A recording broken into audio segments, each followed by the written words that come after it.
Hi everyone, Rob McGregor here with this month's edition of On Track. It's the 29th of June as we speak, second last day of the financial year of 23.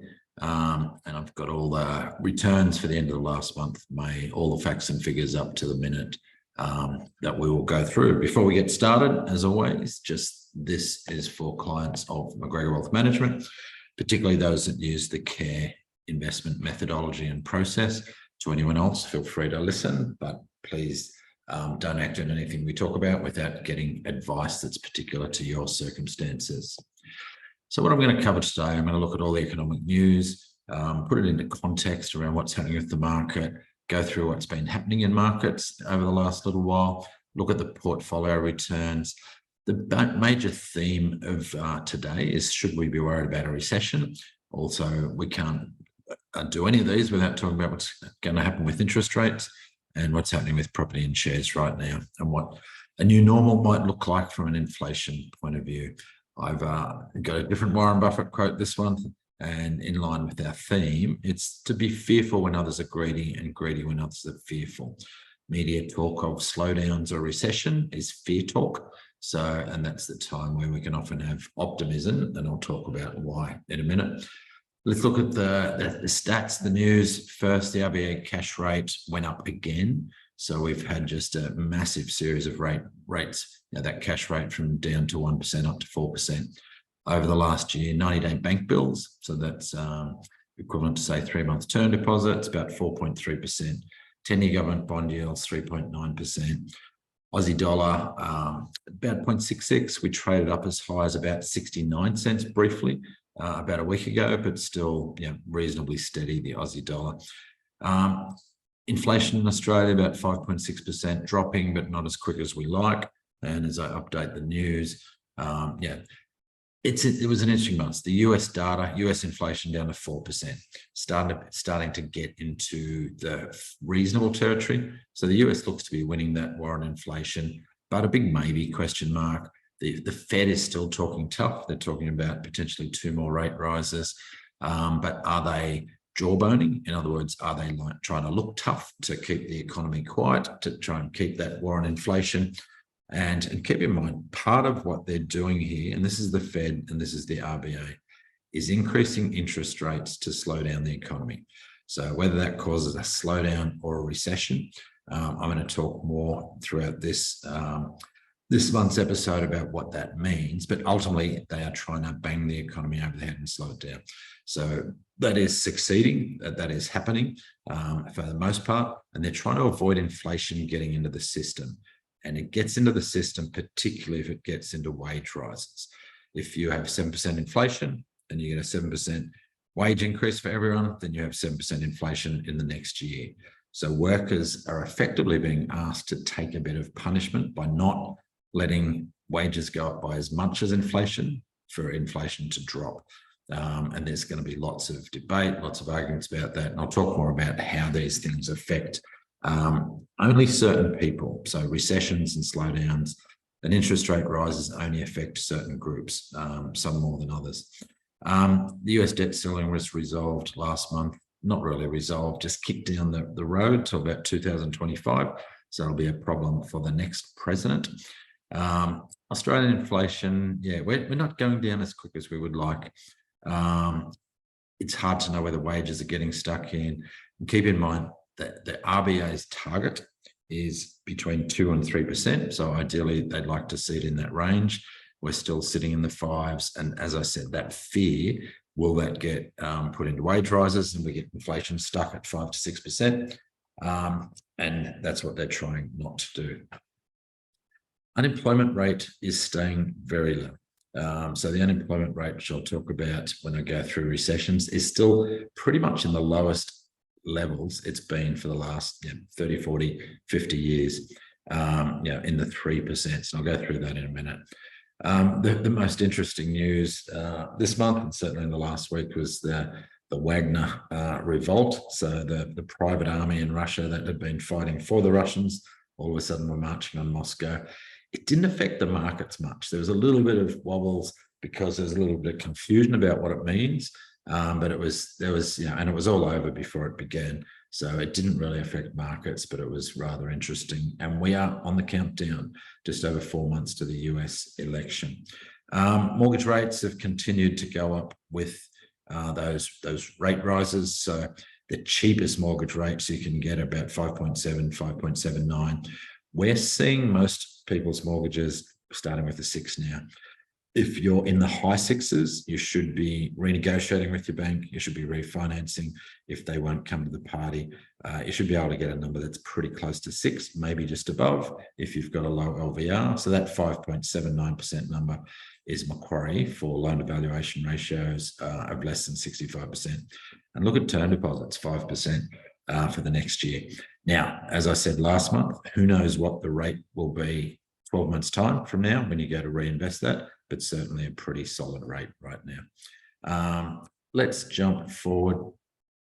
The care portfolio returns to the end of May. Online long-term with targets. It's interesting statistics. The 1 year returns are still showing fairly low to the end of May, but for the close of June, they're going to show fairly high. They're going to be in the 7 to 10% range. And I'll talk about why in a minute, but it's partly because June last year was particularly bad. It was the low of this cycle. So we went down, and as the numbers drop off from July 1 this year to June 30 this year, is going to end up looking like a good year. So you'll see when people start to talk about June 30 returns, they'll be good. We'll bring you those numbers next month, but we can see from reviews we're doing at the moment that they're probably going to settle in that sort of 7, 8 to 10% range, depending on risk profile. But the reason we run portfolios for people is so we can plan their future. We have these targets that we use for planning, and the portfolios are delivering to target. We haven't changed our market view. We still have that at slightly above fair value. We actually have the market fair value about 7,200. So we've gone up and down around that in the last couple of months. I'll show you that shortly. But we've got it slightly heightened just because there's a potential for so much volatility at the moment. Now, this mainly affects new money going into the market, or when we're rebalancing or topping up reserves. It doesn't affect, we'll never use this dial to pull money out of the market, but it does help us make decisions on rebalancing, topping up reserves, and for people that have got new money to invest, whether we put it in quickly or slowly. At the moment, we're just putting it, if someone walks in at the moment with market levels where they're at, we would invest half their money up front and spread the rest over between 6 and 12 months, depending on their experience and the value of the rest of their portfolio. So the news cycle, and reiterating what I've talked about in previous editions, when we get news, it's either a surprise or it's very much known, and it's either bad news or good news. And it's either expected or unexpected. So in terms of the big surprise. So when we get news like, the only new news for the month really was the Wagner stuff, in that, it came there. We didn't know whether it was bad or good. So markets came down a little, but then they kind of ignored it because at that stage we didn't know whether it was bad or good. It was a bit of a surprise, but it didn't affect markets.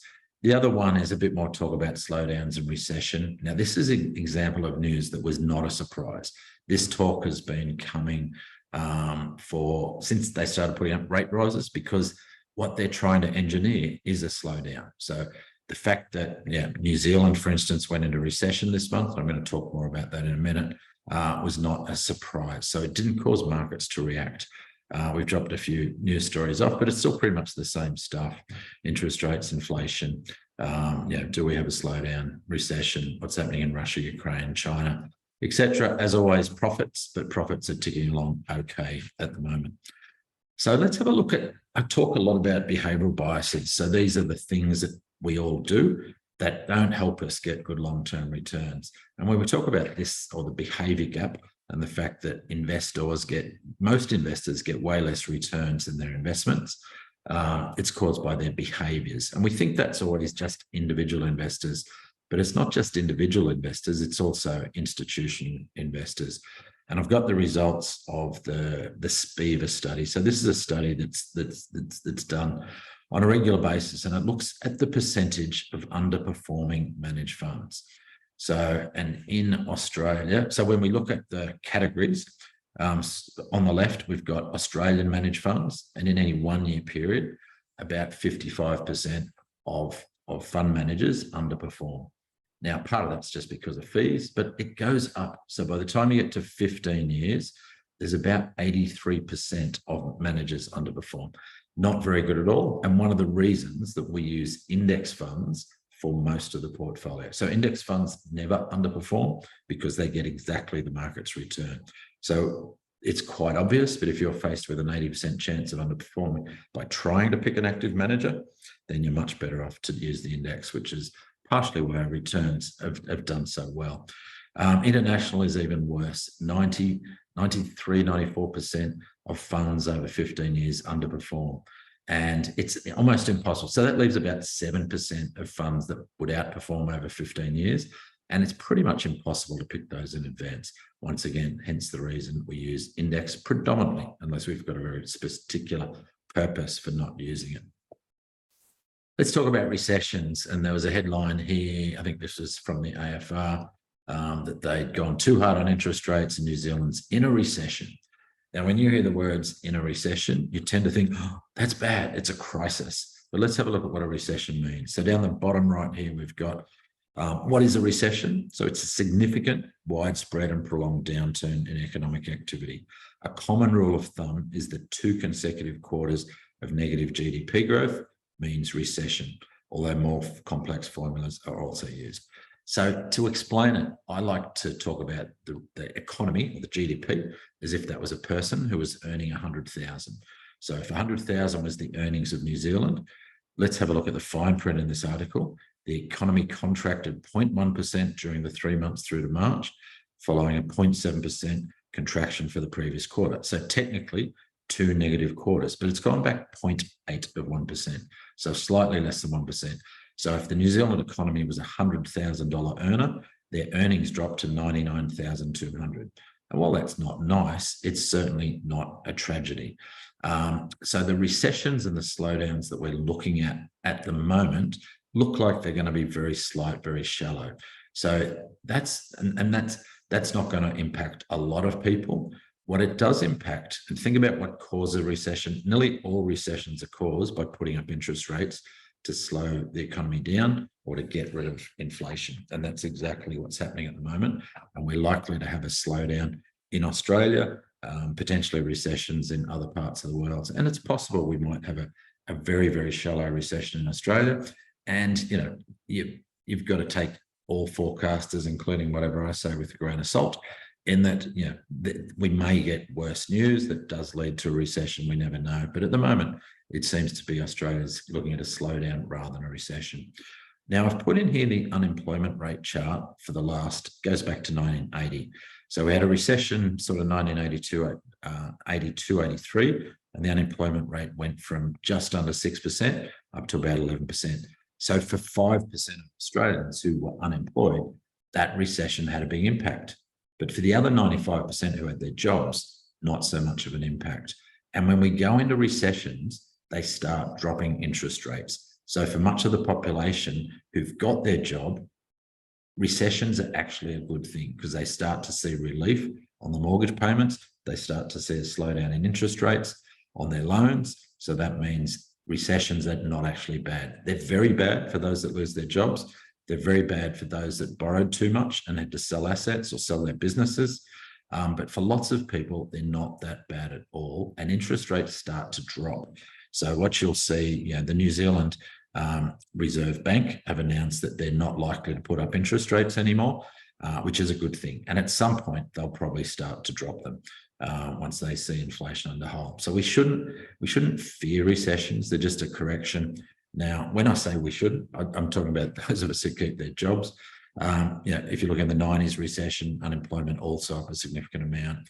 The 2008 financial crisis, unemployment went from 4 to 6%. Australia didn't really have a recession because the mining industry carried us through. And in the coronavirus, now we didn't have a recession in the coronavirus because we only had 1 quarter of negative growth. But, you know, that was quite significant. unemployment rate went from low 5s up to nearly 8%. So once again, 3% of people lost their jobs. You look at our unemployment rate at the moment, and it's about 3.88%, below 4%. I've never seen this in my lifetime, unemployment rate so low. We're seeing a little uptick, but it's not that much yet. You would expect the Reserve Bank to put up interest rates till that comes up, and they can't actually say this out loud, but ultimately they need unemployment rate to go up. They need people to have to sell houses. They need some businesses to fail because they've got too much debt to actually slow down the economy. So it's a very blunt tool. It's completely unfair in some ways, but it means that interest rate increases to slow down inflation hurt people who become unemployed. It hurts people who have to sell their assets, and it hurts people who go out of business because they had too much debt. But what it does is it cleans out the economy. So, and once the recession hits, it actually means we're starting the next cycle.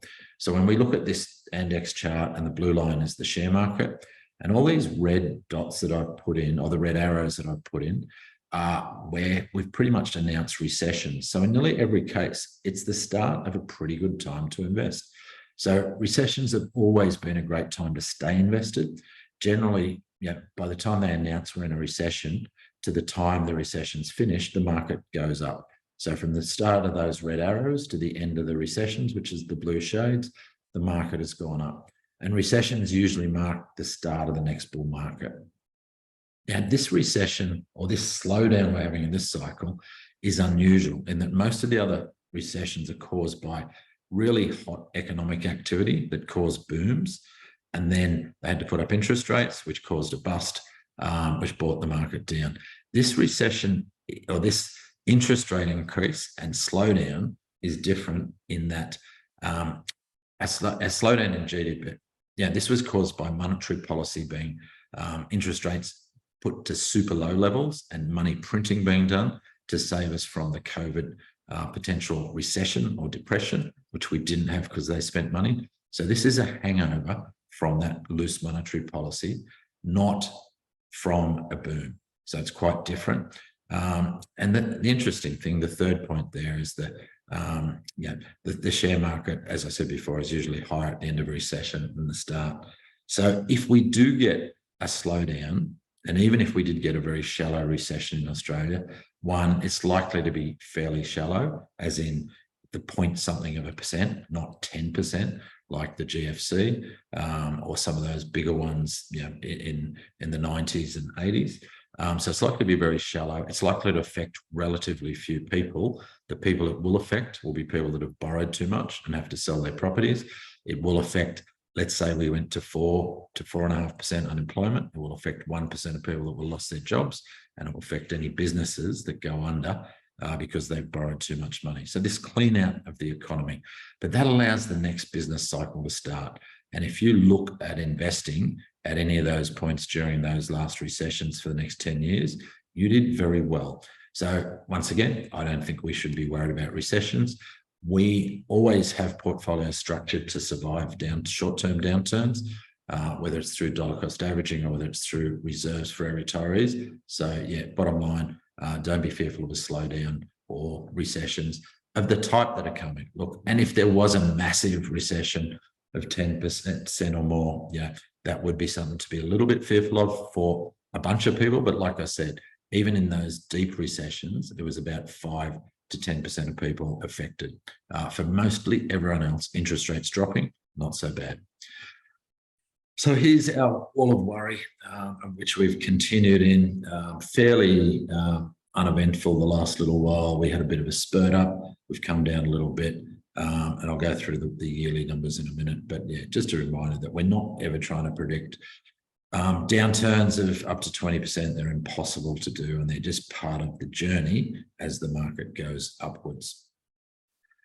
Interest rates, long-term rates, that is government bonds, and this is the yield curve that shows government bonds over from 2 years right up to 30 years. The 10-year one is the one down the bottom that we focus on, and 10-year government bond rates look to be steadying in that range of 3.5% to 4%, both here and in the States. which is still telling us the market doesn't think we've got a long-term inflation problem. That it's just a short-term problem. This is the bond market's view. And what this is probably telling us too is that eventually when shorter-term rates are eased, we may see mortgage rates settle into the, around about the 5% mark. But time will tell. And that's not a prediction, just potentially if bond rates settle into the 3 to 3.5, we might see mortgage rates somewhere around that 5. So let me just put the market in context. Our wall of worry model, we're well and truly in the wall of worry. We are neither in boom times nor in bust times, just firmly in the wall of worry. As we always show, the market is driven by psychology that goes from fear to greed. Greed is just fear of missing out, which is basically means we're going from fear to fear. So when markets are at extreme circumstances, going up very quickly or going down very quickly, it's all about fear. We're not in those circumstances at the moment, nor likely to be.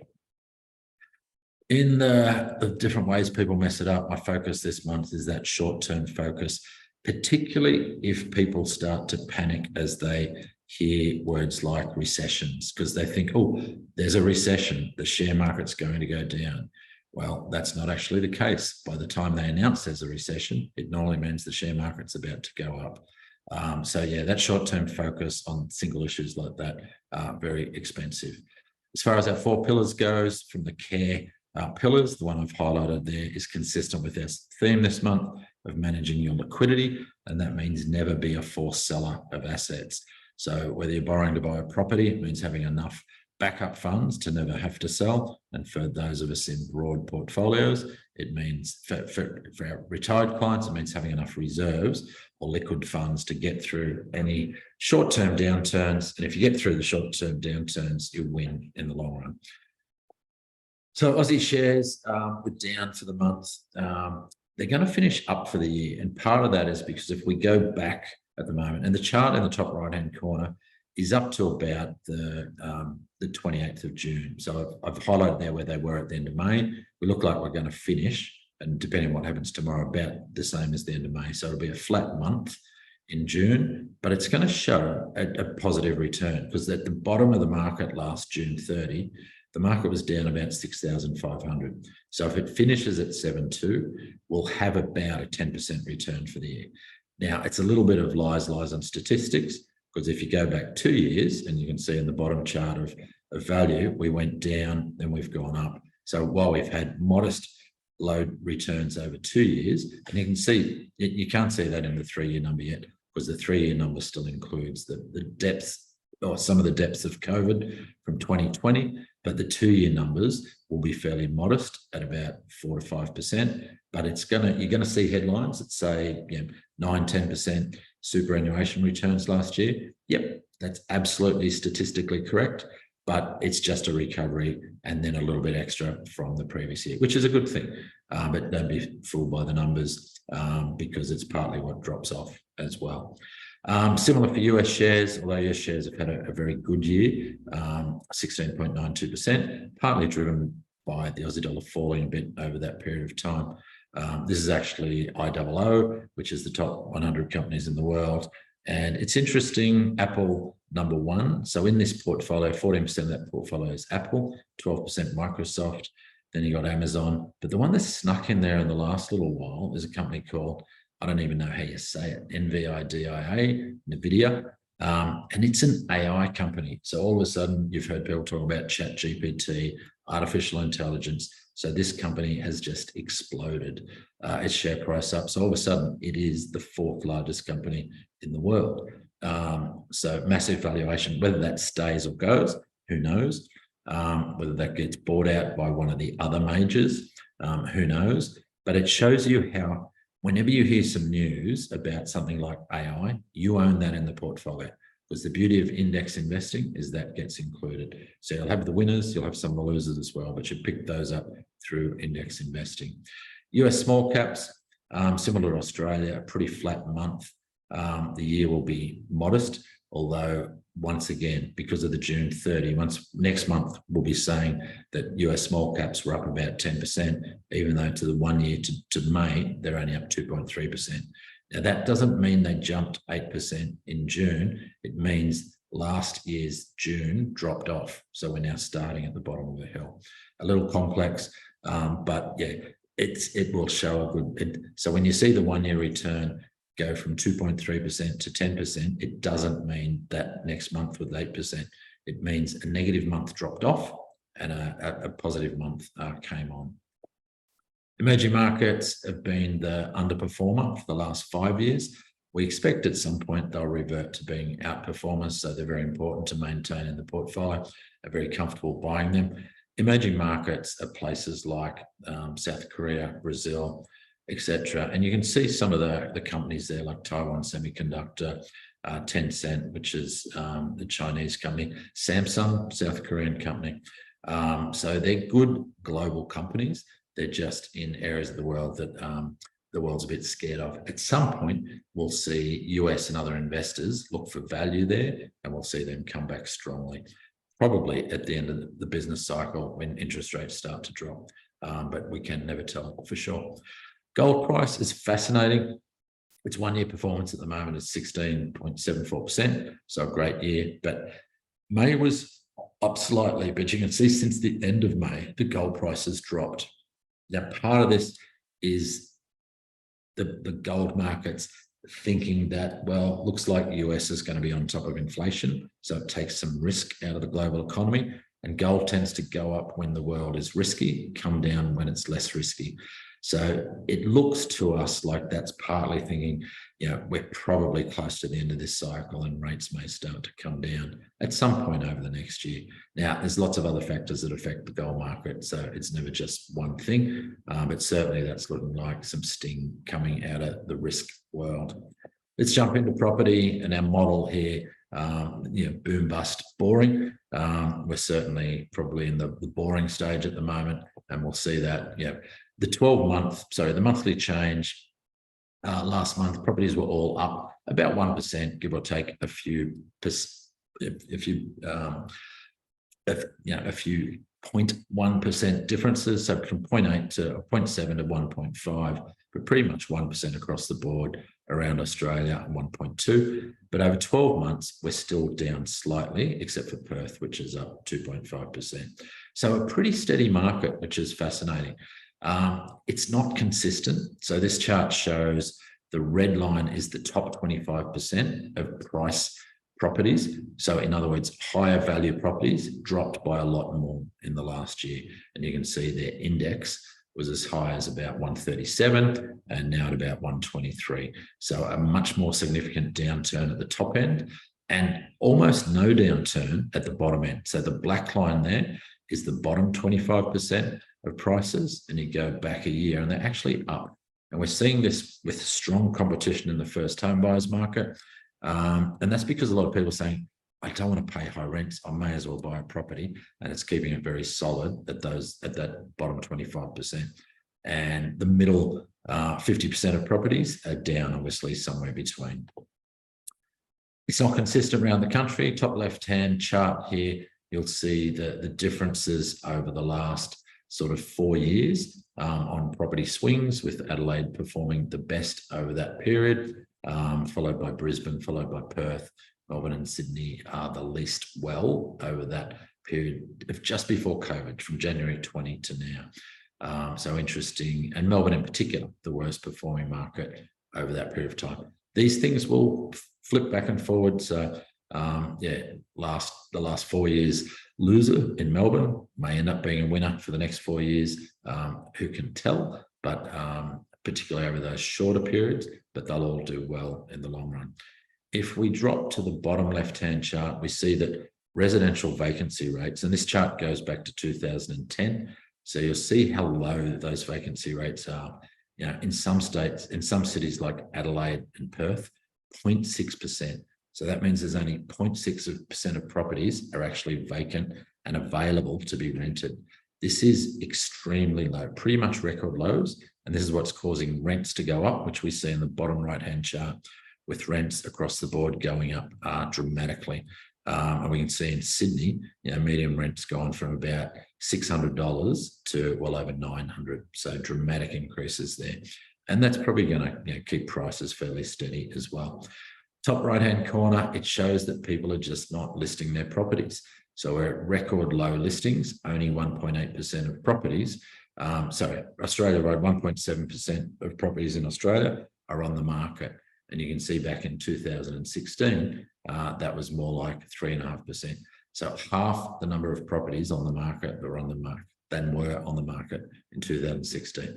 So that's meaning people aren't flooding the market. There's not forced selling going on yet. We might see some of that, but once again, it will be at the margin. It will be fairly limited. It's not going to be the masses.